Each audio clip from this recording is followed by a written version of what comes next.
in order to get a conviction on what he's charged. Instead, you're hearing about what they want to talk about, which is the conspiracy. But I would say this, Laura. What political candidate is not trying to influence an election? They have yet to even articulate facts that suggest a crime or criminal intent, even close on this president. Yeah, that's what that New York Times, no conservative law professor argued today. I was shocked the Times reported it. But I think they kind of see what's coming down the pike here. Mike, one thing that made me howl laughing today was when the other nets were just desperate to try to make this day of trial coverage seem interesting when they're outside of the courtroom. Watch this. Yeah, here we have an update. So right now, Trump is passing a note to his attorney, who put it in his pocket. Right now, David Pecker, we're told, is inside the courtroom. He's at the witness stand. He's sipping water. Trump attorney Todd Blanche grabbed a binder from the defendant's table. At one point, our team said it was so quiet in the room that you could only hear Trump thumbing through that stack of papers. Mike, he's thumbing through things. He put a note in his pocket. Did someone burp at one point in time? We missed that coverage.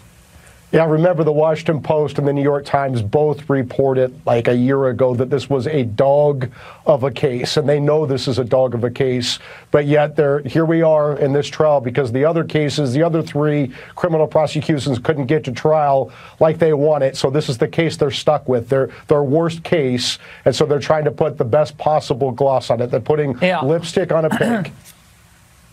But Brett, they're trying to argue that this gag order is like basically a threat to the trial if it's violated by Trump. So they're trying to bootstrap a violation of a gag order that, in my mind, is the fruit of the poisonous tree from the actual fraudulent case itself to try to, I don't know, continue this farce a little longer. Well, Laura, I've had cases in which a gag order was ordered by a judge, and a few of them, they're very infrequent. But I have never in 25 years in the criminal justice system seen a gag order that was applied actually to the defendant. It's typically applied in order to protect the defendant in a case. And if it is applied, it is applied to everyone in the case. But now you have Michael Cohen, who can say anything he wants to say about the president, and then the president who can't respond. All the rules can be bent. All the rules can be bent, like or used like silly putty when Trump is involved. Mike and Brett, thank you both. Thank you. All right. Remember, they just want to go and learn. They didn't major in the protest culture. So those kids are just having their entire experience for now. It'll be weeks by the end of this, just destroyed. And they don't care. But look, if you go back and you look at Reagan and how he handled Berkeley, and he had to because the people of California were so angry. It was their first real experience of this kind of student militancy. And the fact is, none of these encampments are legal. None of these encampments are authorized by the college or the university. All of them involve trespassing. All of them should be closed down tonight. People who insist on staying should be arrested. I mean, you know, this is not complicated. It's just hard. The fact is, these are people breaking the law and risking real threats to their Jewish fellow students. Well, Newt, we've said this before, but it doesn't seem to get any traction, so let's say it again. Why is Congress continuing to fund these universities that allow this kind of it's like theft from one student group, harassment obviously, but theft from one student group to another student group, and yet our tax dollars are supporting research at these schools? Why? Well, look, I have no problem with genuine research because they're among the best research centers in the world. But there's a ton of money that goes to a place like Harvard or Columbia or Yale. And more fundamentally, I think we have to have an accountability. And I want to come back. I noticed that Senators Hawley and Cotton today called on President Biden to call out the National Guard. I think that's essentially right. I think what you're seeing here, and these university presidents should be told flat out, if you're not going to insist on the rule of law, then we are going to come in and we're going to impose it. And that is what happened with Reagan. People think of Reagan as this nice, pleasant guy with Morning America. He was very tough about this kind of law breaking. Biden will never do it, Newt, because Biden wants the youth vote, and he's worried about Michigan. He will never, ever call out the National Guard. Okay, I don't ever believe that's going to happen. But if he listened to you, Newt, he would be a lot more popular. Great to see you, as always. All right, while America's distracted by the sham Trump trial, the border raging out of control, video that will shock you. Again, next. You know that the Democrats are just hoping that the Trump trial, the pro-Pal mania at college campuses, that's enough to distract you from the disaster that continues to unfold at our southern border. Now, this weekend in Laredo, Texas, state troopers were led on a high-speed chase by an apparent human smuggler who's seen on this dash cam footage, slowing down to allow suspected illegal aliens to jump out. You see them there tumbling out the door and onto the street. Ends up speeding off and drove into the Rio Grande. Yes, into. And it gets better. The smuggler then swam to Mexico to evade arrest. Meanwhile, this was the scene in central Mexico.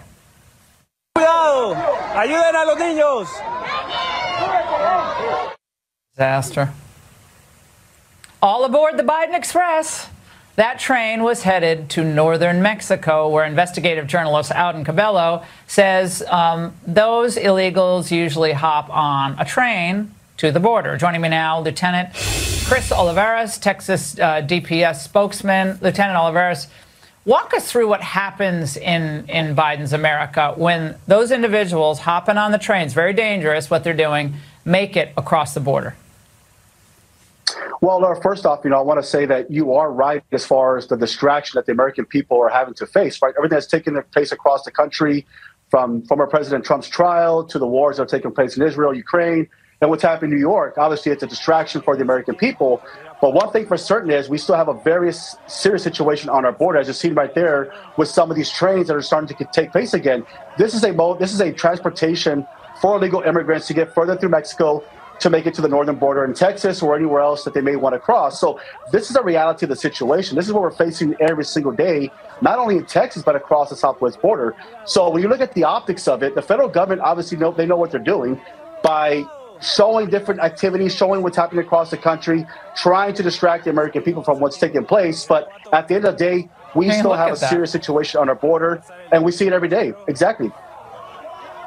Yeah, so they're coming in, they're getting processed.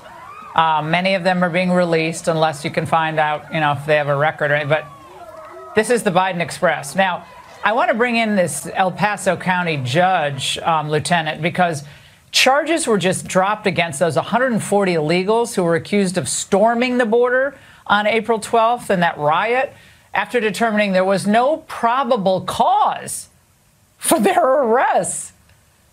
Lieutenant Olivares, no probable cause. I think we had an officer who was injured. They busted through the barrier there, but no probable cause.